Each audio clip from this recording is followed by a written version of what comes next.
A teologia latino-americana é uma forma de teologia que surgiu no início da segunda metade do século passado.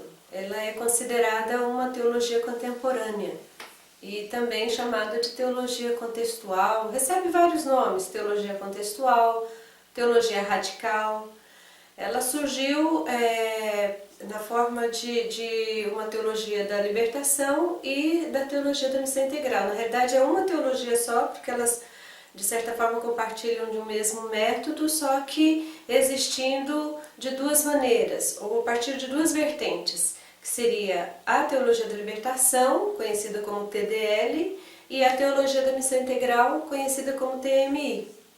Essas teologias, elas surgiram, tanto a TDL quanto a TMI, que formam a teologia latino-americana, surgiram no conjunto das teologias de terceiro mundo, do chamado antigo terceiro mundo.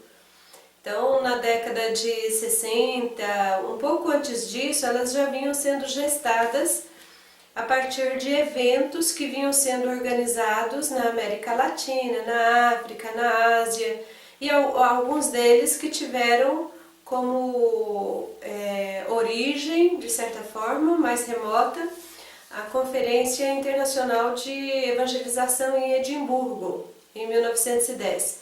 Então ela foi como que a ponta de lança de vários eventos posteriores para se discutir a missão da igreja, a evangelização mundial, para discutir como a igreja faria ou realizaria a sua responsabilidade social também. São discussões que começam a surgir dentro desses eventos. Edimburgo surge com a preocupação acerca da evangelização. Mas aí, no decorrer dos eventos, a responsabilidade social foi tomando conta da agenda dos novos encontros que realizaram, e ela acabou se tornando a temática mais forte desses eventos, inclusive. Sob a inspiração de Edimburgo, também foram realizados vários outros congressos, até para poder realizar Edimburgo, e logo depois disso foram realizados outros congressos na Ásia, na África, na Europa e na América Latina. E da mesma maneira como aconteceu na América Latina, depois, outros eventos continuaram a ser organizados sob a inspiração desses. Bom, quando as pessoas se reúnem, quando líderes se reúnem, teólogos, professores, pensadores de um modo geral se reúnem, as mudanças começam a acontecer, transformações históricas começam a ser realizadas. E também junta-se a toda essa situação as próprias situações socio-históricas que estavam acontecendo nessas regiões, os processos de independência na Ásia, Índia principalmente, lá tendo Gandhi como a liderança que estava ali motivando, realizando tudo isso. Temos na América do Norte o Martin Luther King, com a sua luta contra a discriminação racial, e a luta pelos direitos dos negros norte-americanos. Temos lutas na África em prol da independência da África, lutas internas e lutas com repercussão externa.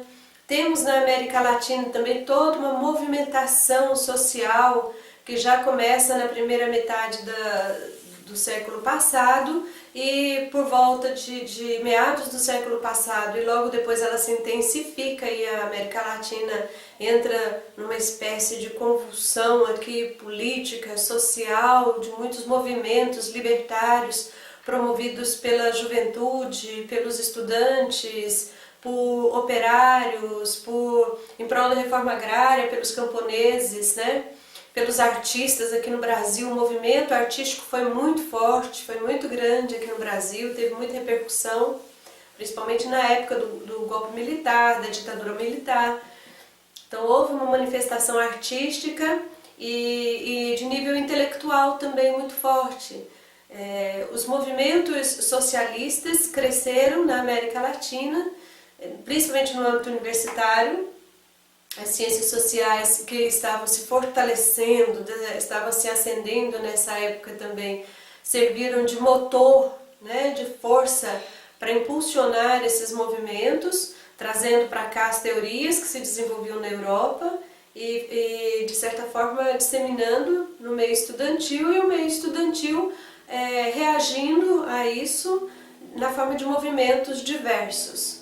Dessas regiões, tem que se pensar também que foram regiões Ásia, África e América Latina, até então tinham recebido um esforço missionário muito intenso, né, para fins de protestantização nas suas terras, de criação das igrejas protestantes nessas regiões, igrejas evangélicas, protestantes no sentido assim, já havia uma presença protestante, aquela presença como no Brasil de imigração. Mas agora, quem estava indo para essas regiões, por força do movimento de missão do século XIX, eram as missões evangélicas. Aqueles evangelizadores que iam e fundavam igrejas, né, criavam como que filiais ou novas representações das denominações existentes na Europa e América do Norte. Então, América Latina, Ásia e África foram alvo de todo um esforço, um empreendimento missionário muito intenso mesmo, e que resultou na existência de várias igrejas evangélicas, batistas, metodistas, presbiterianas, congregacionais e várias outras, né, que começaram a se fazer presentes nessa região. E também essas regiões se mostraram muito receptivas, acolhedoras, acolheram bem essa fé evangélica que estava chegando, né? Só que, de certa forma, esses movimentos que aconteceram a partir dos congressos, dos eventos, colocaram inclusive esse movimento de missão sob crítica histórica. Não que não consideraram importante, óbvio que foi importante todo o trabalho realizado pelos missionários em todas essas regiões, mas numa análise mais profunda há que reconhecer também que nenhum empreendimento missionário ele é despretensioso, ele não vem sozinho, né? Ele vem, vamos dizer assim, com malas, ele vem com bagagens. Tanto quanto a cristianização da América Latina se deu no esforço de colonização da América Latina, da África e também da Ásia, na época em que aconteceu, no protestantismo não foi muito diferente. E eles trouxeram então as propostas desenvolvimentistas, né? Vieram com um discurso e uma proposta desenvolvimentista, que era até interessante, mas que também serviu de meio para fortaleceu o chamado novo colonialismo, que é econômico, cultural, né, de certa forma político, por ser econômico. Então nós não temos como negar que, por exemplo, a nossa cultura ficou completamente comprometida. Houve um colonialismo, uma colonização cultural.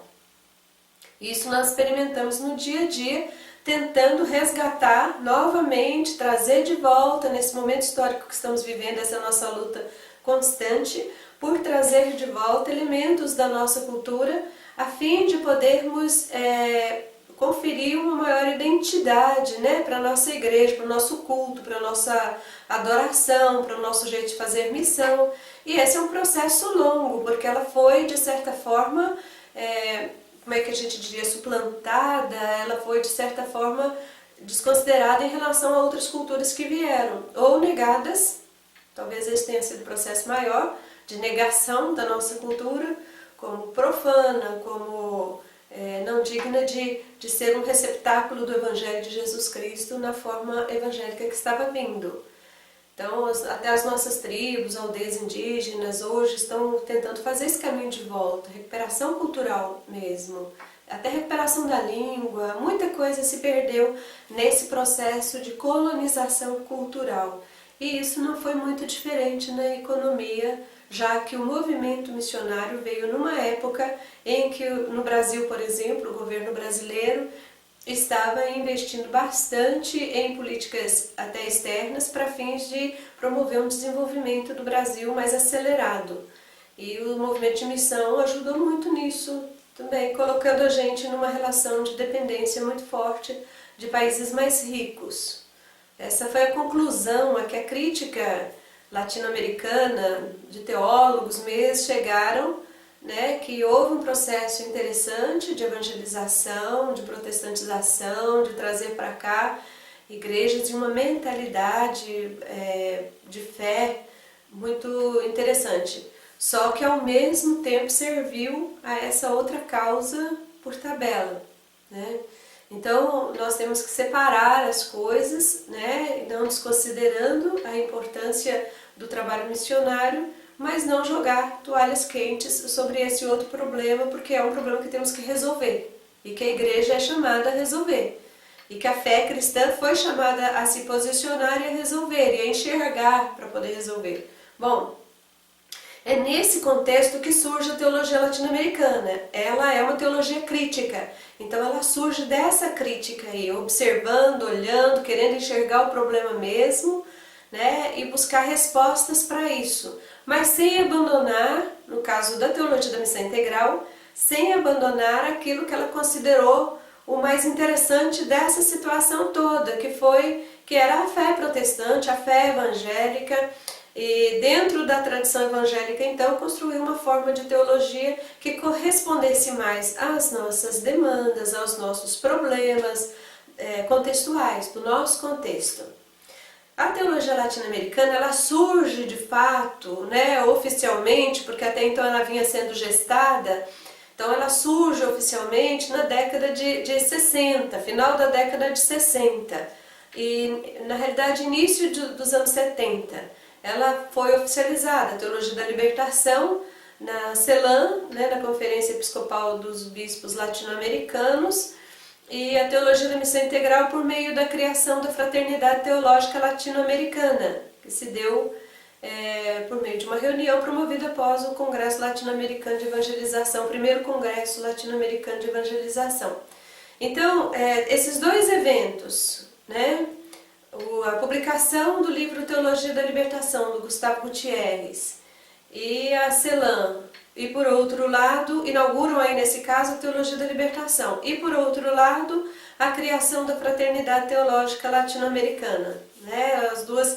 Porque a teologia da missão integral, ela vai ser construída devagar, gradativamente, nos congressos, consultas, eventos, publicações, no conjunto ali da fraternidade, da FTL. É a FTL com seus documentos, com suas reflexões que dão origem, que dão início. Hoje, a TMI já não está mais, já não é mais privativa da FTL.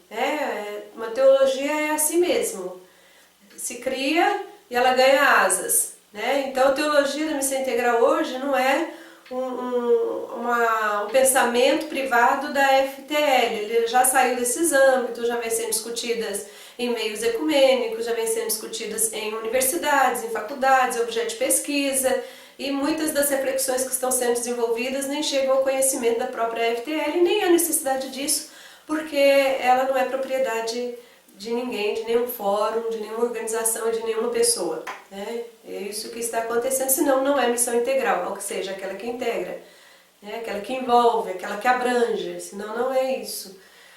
Elas se desenvolveram, a TDL se desenvolveu com maior força, porque ela logo de princípio foi assumida como uma teologia mesmo, já na sua gênese. Então foi assumido como a teologia da libertação e já definiu um método a partir do qual ia se fazer, já começaram a escrever e publicar sobre método. Clodovis Boff logo escreveu sua tese de doutorado falando sobre as mediações, né, que a TDL realiza para se fazer.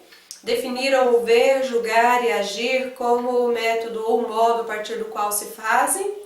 Definiram que priorizariam o contexto socioeconômico político como lugar a partir do qual fariam a teologia. Nesse contexto sociopolítico, fizeram a opção preferencial pelos pobres e se definiram assim muito claramente, muito objetivamente, como ela é, uma teologia muito objetiva, e decidiram fazer teologia a partir do pobre, a partir das bases, né, da esfera aí de poder, da sociedade, então, de onde ela se faz. Isso ficou muito claro. A teologia negra, por exemplo, foi muito bem explicitada no livro do James Cone, né, chamado Teologia Negra, também decidiu o negro norte-americano, como o lugar, o locus a partir do qual fariam teologia, olhariam para a realidade, e olhariam para o texto bíblico, e julgariam essa realidade, buscando promover uma nova praxis, né? Uma nova ação a fim de transformar essa realidade que eles viam, né, no primeiro passo do método, viam como problemática.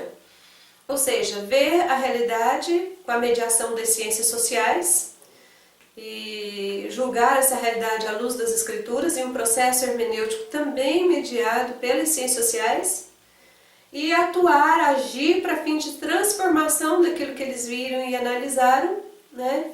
Esse é o método proposto pela TDL, obviamente, com seus desdobramentos. A TMI fez um percurso um pouco diferente, porque ela não foi assumida como teologia já em princípios, né? Era um movimento que estava acontecendo, um movimento de missão, um movimento de crítica missionária, não era de missão no sentido de missionária exatamente, mas de analisar a missão. Ela surge de fato como um pensamento, né? Como um saber.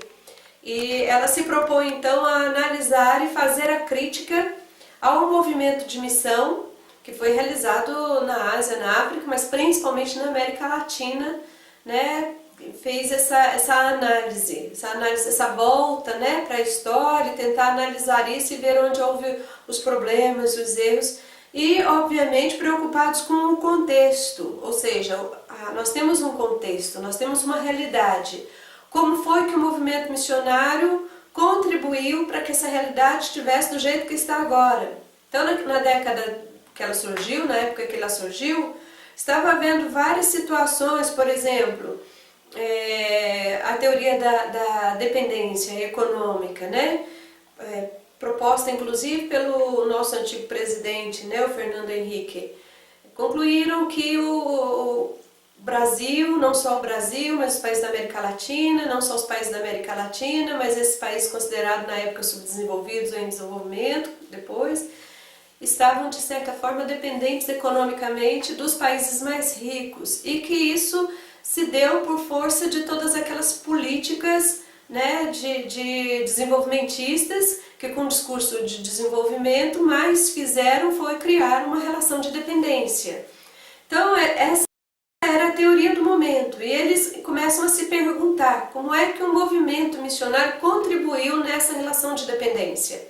Ainda que trouxesse um pequeno desenvolvimento para o Brasil ou para a América Latina, a relação de dependência parece que estava sendo muito maior, né, do que o desenvolvimento trazido e que ele era de pouca significância em relação a toda aquela dependência, a dívida externa, a mudança cultural, né, a interferência cultural e ficarmos o tempo todo dependentes de países mais ricos economicamente, culturalmente, né? Então a pergunta era como é que esse movimento todo de missão que foi realizado aqui, em que ele contribuiu para ficarmos dependentes? E começam a chegar a conclusão de que houve de fato, né, implicações dessa forma nesse movimento de missão. Bom, estavam corretos em fazer isso, porque quem tinha que fazer essa crítica era justamente a força evangelical latino-americana, né? Uma crítica de fora não seria bem aceita, embora ela foi feita, né? Mas não, porque o pessoal da Teologia da Libertação estava muito preocupado em analisar como que a primeira colonização da América Latina, ela feita pelos espanhóis e portugueses, resultaram nesse problema socioeconômico, político-cultural que estavam vivenciando em seu momento histórico. Então, eles estavam muito ocupados com isso, analisando, e tem obras e obras a respeito disso. Coube aos evangélicos fazer isso, então, do esforço missionário protestante evangélico, ou seja, analisar a sua própria casa. E chegar a essas conclusões, que foi muito interessante, mas que numa proposta de prática missionária isso deveria ser revisto. Isso não era um modelo a ser imitado, não esse aspecto, né? Nem na própria América Latina e nem no esforço missionário da América Latina em relação a outros povos. Tínhamos que aprender com a história. Bom, ao fazerem isso, descobriram então, né, foram descobrindo então que havia outras formas de se pensar a missão, porque essa análise inicial do contexto e da história fez com que fossem para o texto bíblico e buscassem no texto bíblico respostas para essa situação. Aplicaram de um jeito mais evangélico o ver, julgar e agir. Na realidade foi isso que aconteceu. Olharam primeiro o contexto, sob agora e a história, né, com o óculos e com a luz do contexto, por isso que ela é chamada de contextual, teologia contextual, porque o ponto de partida é o contexto. E a partir desse contexto ela olha para a história, ela olha para as ciências, para as teorias científicas, olha para o texto bíblico. Então, à luz disso, ela fez toda essa análise e foi para o texto bíblico para verificar então o que o texto bíblico responderia a respeito dessa situação.